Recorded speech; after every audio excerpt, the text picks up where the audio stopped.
Bismillahirrahmanirrahim. Assalamualaikum warahmatullahi wabarakatuh. Alhamdulillahirabbil alamin wa bihi nasta'inu ala umuri dunya waddin. Wassalatu wassalamu ala asyrafil anbiya'i wal mursalin sayyidina wa maulana Muhammad wa ala alihi washabihi ajmain. Amma ba'du. Yang terhormat Ibu Rektor IKIP Siliwangi, yang saya hormati Ibu dosen pembimbing 1, Ibu Dr. Nelly Fitriani MPD, serta dosen pembimbing 2, Ibu Ika Wahyu Anita MPD. Selain itu, yang saya hormati Bapak Ibu dosen penguji 1 dan Bapak Ibu dosen penguji 2. Perkenalkan, nama saya Rani Rusmiati dengan NIM 21060203. Di sini saya merupakan mahasiswi semester akhir atau semester 8 Prodi PGSD Fakultas Ilmu Pendidikan IKIP Siliwangi. Tujuan saya membuat video ini, saya akan memaparkan skripsi saya yang berjudul Penggunaan Model Pembelajaran Inquiry Terbimbing untuk meningkatkan pemahaman konsep bangun datar pada siswa kelas 4 sekolah dasar. Yang pertama ada latar belakang masalah. Pemahaman konsep merupakan kemampuan peserta didik dalam menguasai pemahaman terhadap suatu konsep secara ilmiah, baik dari segi teori maupun implementasinya dalam aktivitas keseharian. Dengan pemahaman konsep yang utuh, siswa dapat mengungkapkan materi kepada hal yang lebih bisa dipahami. Selain itu, siswa juga dapat memahami kompetensi-kompetensi yang menjadi tujuan pembelajaran. Pemahaman konsep dapat meningkatkan proses berpikir siswa.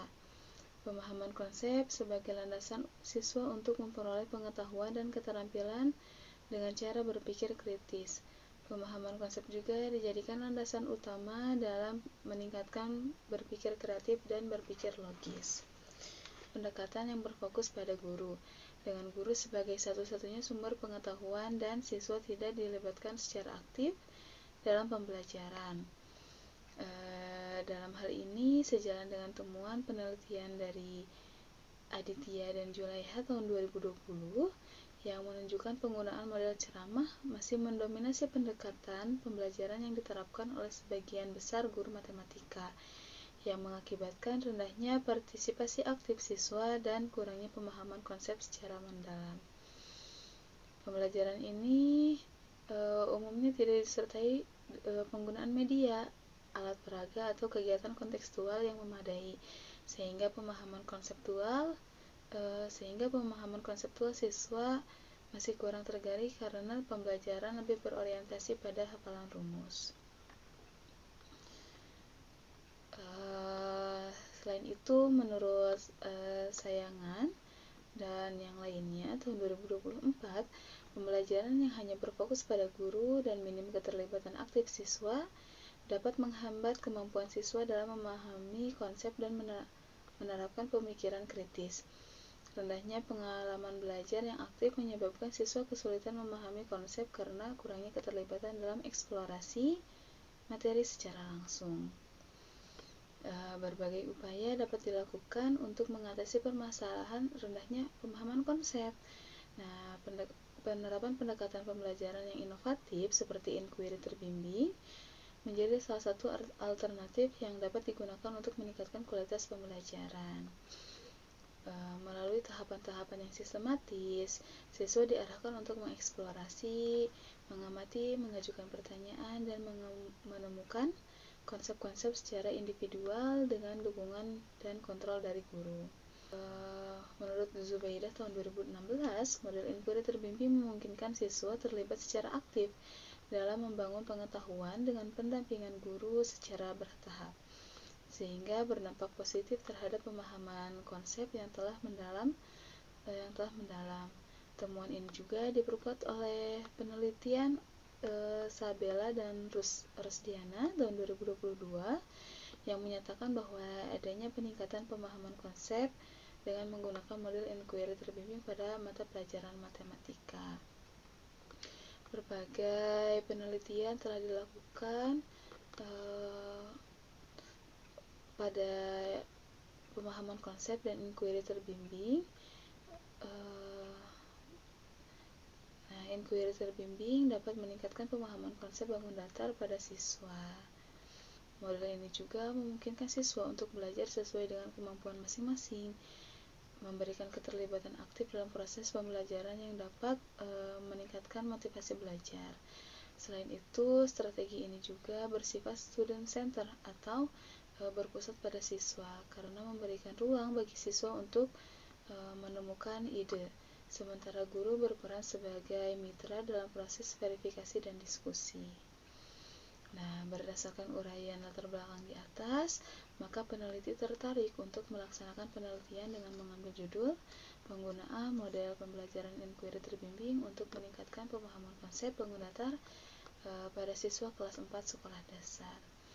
Nah, adapun rumusan masalah dari latar belakang yang telah dijelaskan tadi yaitu bagaimana penggunaan model pembelajaran inquiry terbimbing untuk meningkatkan pemahaman konsep bangun datar siswa kelas 4 sekolah dasar.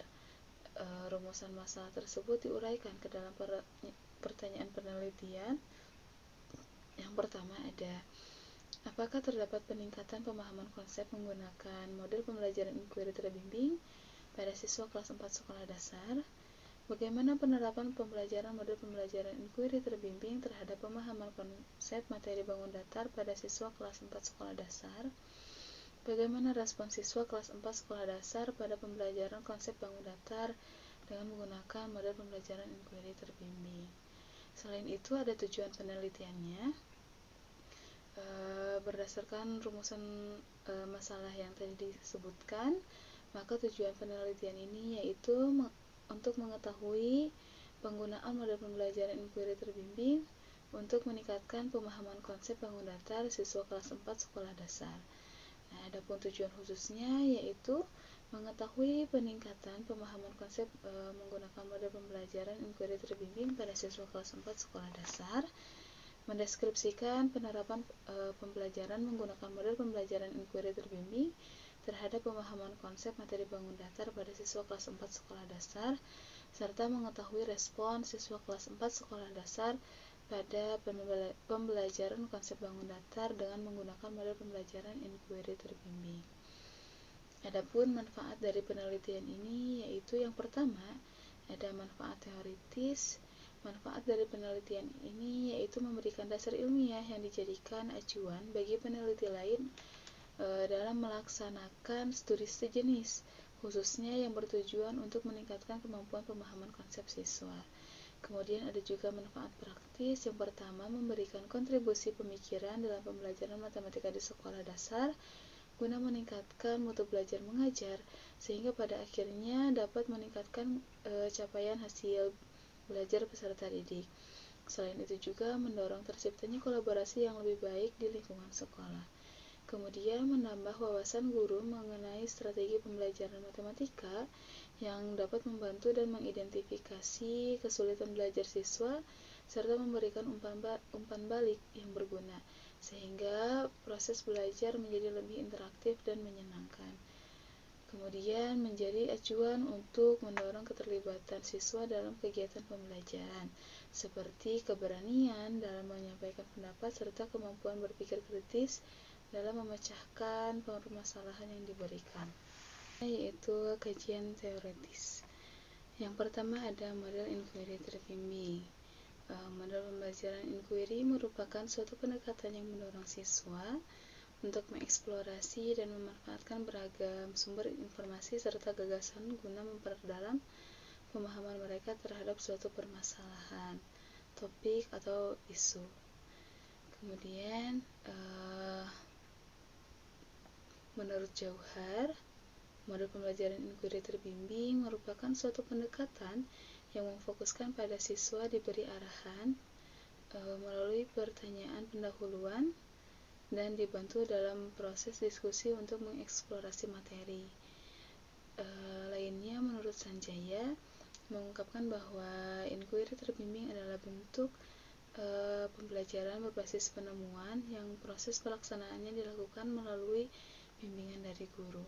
Berdasarkan uraian para ahli tersebut, dapat disimpulkan bahwa model pembelajaran inquiry terbimbing adalah model pembelajaran yang dalam pelaksanaannya guru mengarahkan dan membimbing siswa dalam proses pelaksanaan diskusi atau pembelajaran.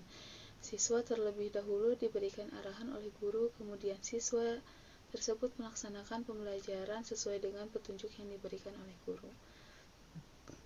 Adapun karakteristik model inquiry terbimbing yaitu pembelajaran berpusat kepada siswa, guru hanya sebagai fasilitator, siswa berusaha untuk terus melakukan kegiatan yang bersifat sosial. Siswa diharapkan untuk aktif bertanya selama proses pembelajaran. Langkah-langkah model inquiry terbimbing yaitu yang pertama, ada merumuskan masalah atau mengajukan pertanyaan, kemudian merumuskan hipotesis, mengumpulkan data, menganalisis data, dan memberikan kesimpulan. Nah, selanjutnya ada pengertian dari pemahaman konsep.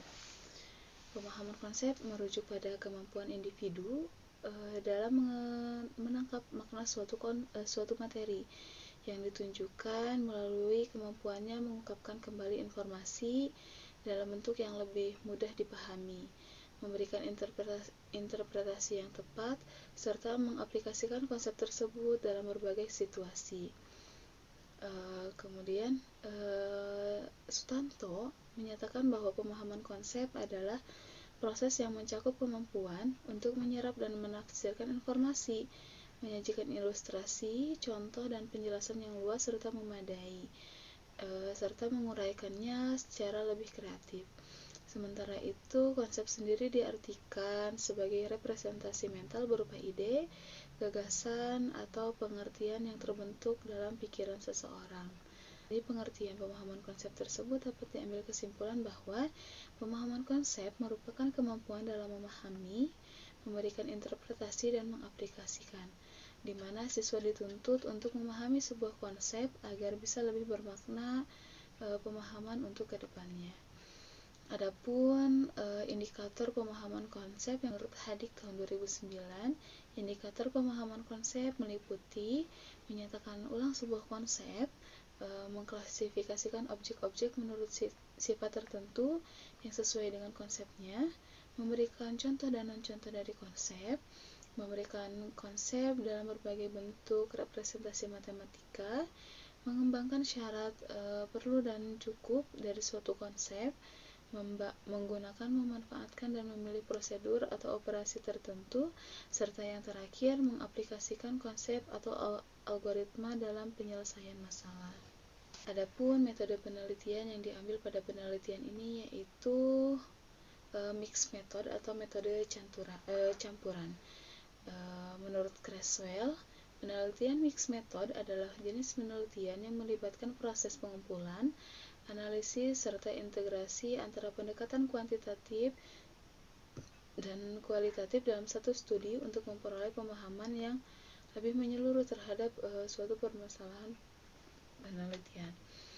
Penelitian ini diawali dengan penggunaan model inquiry terbimbing sebagai tahapan kuantitatif, lalu diikuti memberikan angket siswa sebagai tahap kualitatif. Dengan demikian, desain mixed method yang digunakan adalah explanatory sequential design. Nah, menurut Creswell tahun 2018, explanatory sequential design merupakan penerapan dua pendekatan penelitian kuantitatif dan kualitatif yang dilakukan secara berurutan, di mana masing-masing metode ini dilaksanakan dalam tahapan yang berbeda dan tidak bersamaan. Kemudian, desain yang digunakan dalam penelitian ini yaitu one group pretest post-test design. Penelitian ini dilakukan yang pertama yaitu memberikan pretest kepada siswa, kemudian memberikan treatment, selanjutnya diberikan kembali post-test dengan tes yang sama. Adapun subjek dan lokasi penelitian dalam dalam penelitian ini, yaitu siswa kelas 4 sekolah dasar karakter Azahra yang beralamat di Jalan Pasir Layung Asri nomor 15 Kota Bandung dengan jumlah 20 siswa. Adapun instrumen penelitian yang digunakan yaitu instrumen tes dan non-tes. Instrumen tes berupa soal berjumlah 7 soal uraian yang diberikan kepada siswa untuk pelaksanaan pre-test dan post-test. Selanjutnya juga ada pemberian non-tes, penilaian non-tes berupa studi dokumentasi dan angket siswa. Hasil dari penelitian ini dan pembahasan yaitu bab 4. Yang pertama, ada penggunaan model inquiry terbimbing untuk meningkatkan pemahaman konsep bangun datar pada siswa kelas 4 sekolah dasar. Nah, berdasarkan hasil pretest dan posttest, KKM dari penilaian ini yaitu jika lebih dari 75 maka nilai siswa tersebut tuntas. Adapun nilai yang kurang dari 75 nilai siswa tersebut tidak tuntas. Nah, pada hasil pretest dan posttest ini terdapat peningkatan yang cukup signifikan, yang asalnya siswa yang tuntas itu pada saat pretest hanya 15%. Ketika dilaksanakannya posttest, sebuah treatment kemudian dilaksanakan posttest, maka siswa yang mencapai KKM itu sudah mencapai 90%, maka terdapat peningkatan sebesar sekitar 75% dari saat dilaksanakannya pretest. Kemudian pada uji normalitas pun pada tabel Shapiro-Wilk dituliskan bahwa pada nilai pretest dan posttest dengan nilai SIG 0,095 dan 0,360, maka dalam artian signifikasi pada pretest lebih atau sama dengan dari 0,05, maka nilai pretest itu terdistribusi normal. Begitu pula pada nilai posttest dengan angka 0,360 itu sangat jauh dari 0,05, maka posttest juga berdistribusi normal, sehingga persyaratan untuk uji variant sample t-test itu terpenuhi.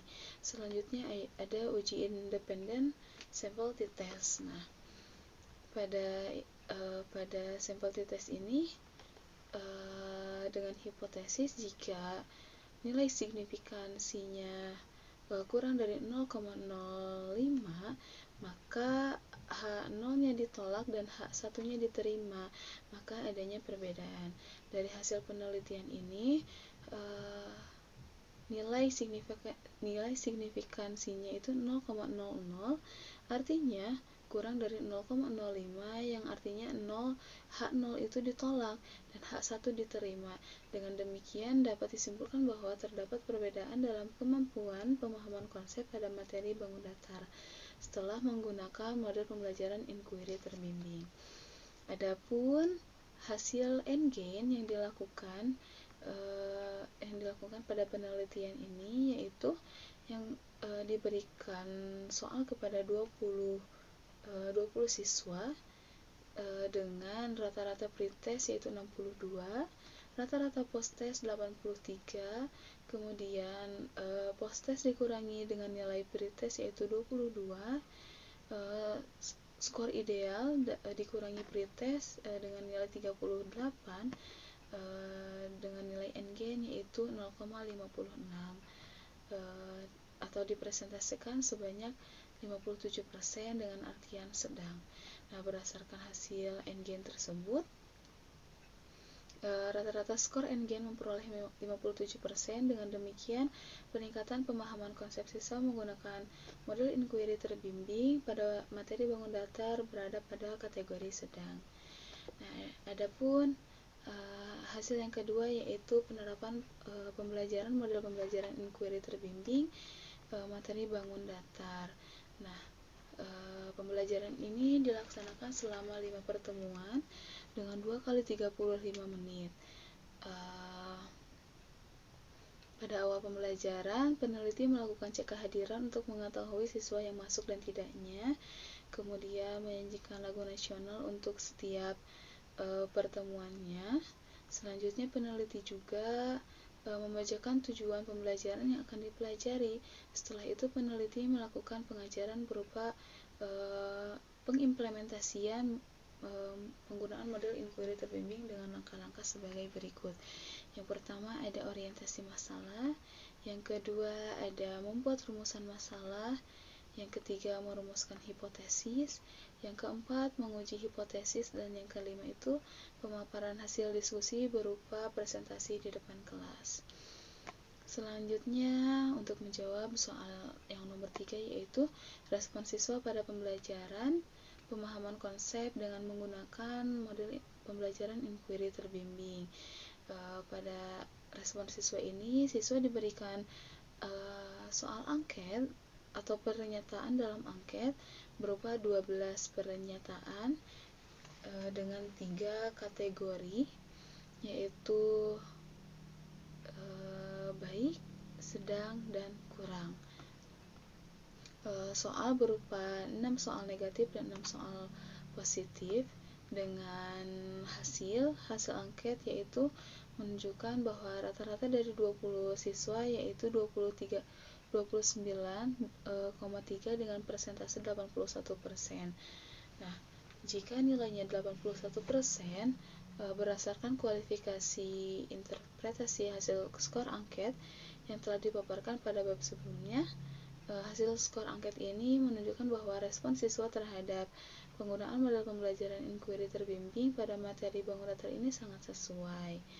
Pada kesimpulan ini telah dipaparkan dari bab 1 sampai bab 4, selanjutnya yaitu bab 5 yaitu kesimpulan. Yang pertama, penerapan model pembelajaran inquiry terbimbing dalam meningkatkan pemahaman konsep pada siswa kelas 4 sekolah dasar memberikan dampak positif. Hal ini terlihat dari peningkatan rata-rata nilai siswa antara sebelum perlakuan dan sesudah perlakuan. Hasil analisis NGen juga menunjukkan adanya peningkatan dalam kategori sedang yang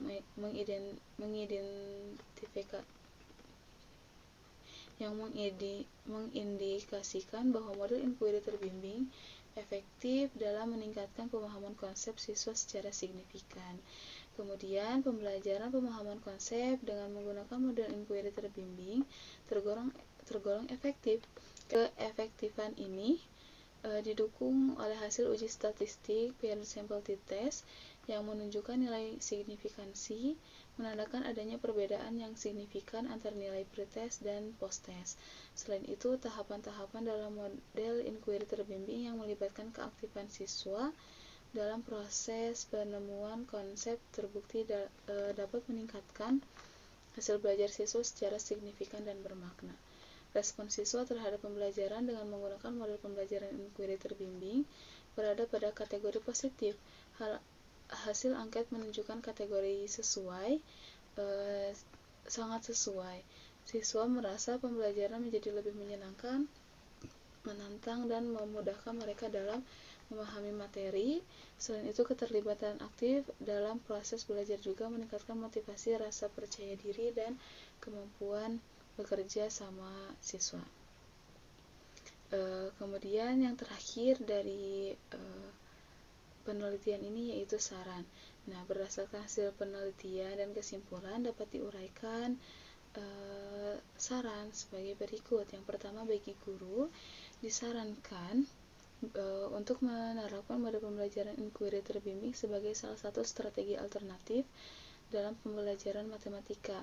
Model ini terbukti dapat meningkatkan pemahaman konsep siswa dan mendorong keterlibatan aktif dalam proses belajar. Kemudian bagi sekolah, diharapkan mendukung pelaksanaan pembelajaran inovatif dengan menyediakan sarana pendukung seperti media pembelajaran dan pelatihan guru agar implementasi model pembelajaran inquiry terbimbing dapat dilakukan secara optimal. Kemudian bagi penulis sendiri, bagi penulis selanjutnya disarankan untuk melakukan pengembangan lebih lanjut terhadap model pembelajaran inquiry terbimbing dengan variasi media atau teknologi digital guna menyesuaikan dengan perkembangan zaman dan kebutuhan siswa di era digital.